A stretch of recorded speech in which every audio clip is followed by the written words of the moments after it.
The world is full of judges, not just the ones in robes sitting behind tall benches with gavels in their hands. I'm talking about the everyday judges. You, me, all of us. Every single day, without realizing it, we pass verdicts. We decide who's right, who's wrong, who's lazy, who's worthy, who deserves praise, and who deserves punishment.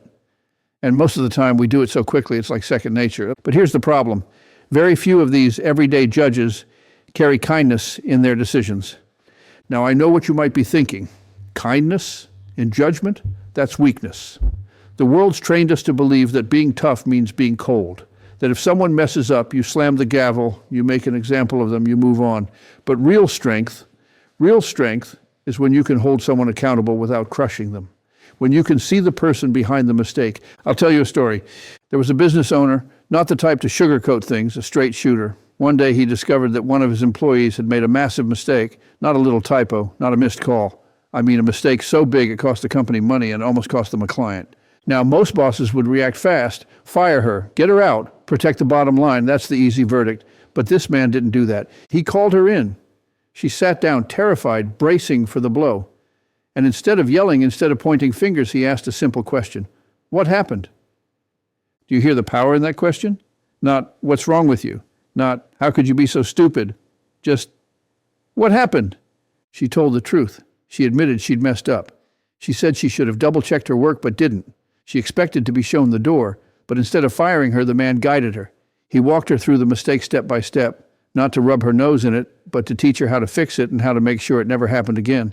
And do you know what happened? She became his most loyal employee, not out of fear, not because she thought she could get away with anything, but because someone believed in her when she didn't even believe in herself. That's what kindness does. Kindness doesn't erase responsibility. It empowers people to do better. When you choose compassion, you're not saying, what you did doesn't matter. You're saying, you matter, even when you mess up. And that changes everything. See, the world tells you kindness is soft, that it's naive, that people will walk all over you if you lead with your heart. But I'll tell you what kindness really is. Kindness is steel wrapped in velvet. It's controlled power. Anyone can slam the hammer down in anger. Anyone can punish, but it takes courage to stop, breathe, and say, I'm going to help you grow from this. And people remember kindness. They remember it far longer than they remember punishment.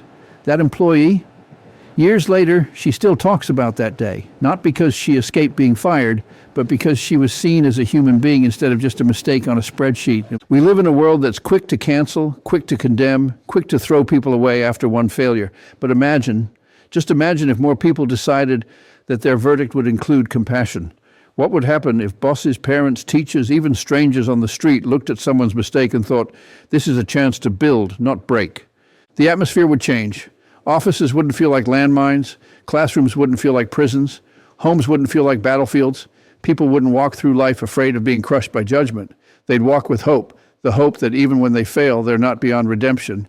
And when people have hope, they grow. They rise to the trust you give them. They take responsibility, not because they're scared, but because they don't want to disappoint someone who believed in them. That's real leadership. That's real influence. Think about it. Who's the person in your life who stood by you when you failed?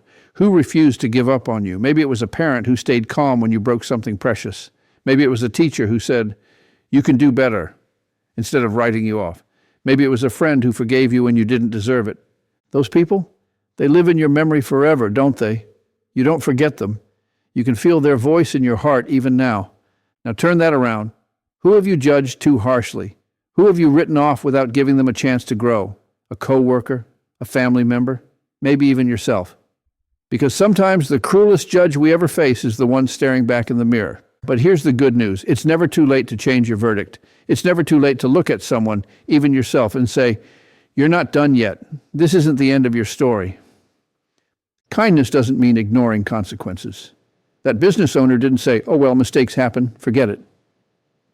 No, he still expected his employee to fix the problem. But he did it without tearing her down. There's a huge difference between saying, you made a mistake, and saying, you are a mistake. One builds someone up, the other crushes them. Every day, life puts you in the judge's seat. Your child spills milk on the floor. Again, what verdict do you give? Your coworker misses a deadline. Do you get angry, or do you ask what's going on? A stranger cuts you off in traffic. Do you curse them, or do you wonder if maybe they're racing to an emergency?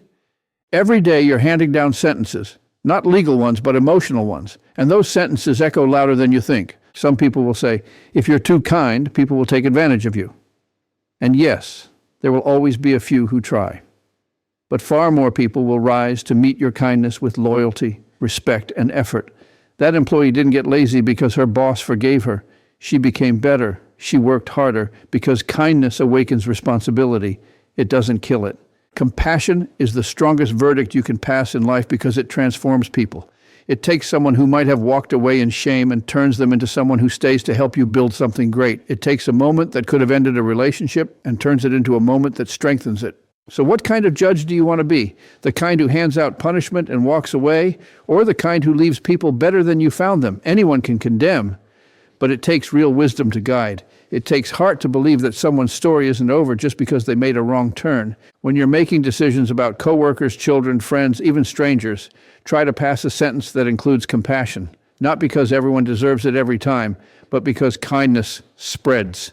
The compassion you show today might be the compassion someone else shows tomorrow. We all have the power to change the way the world feels, one verdict at a time.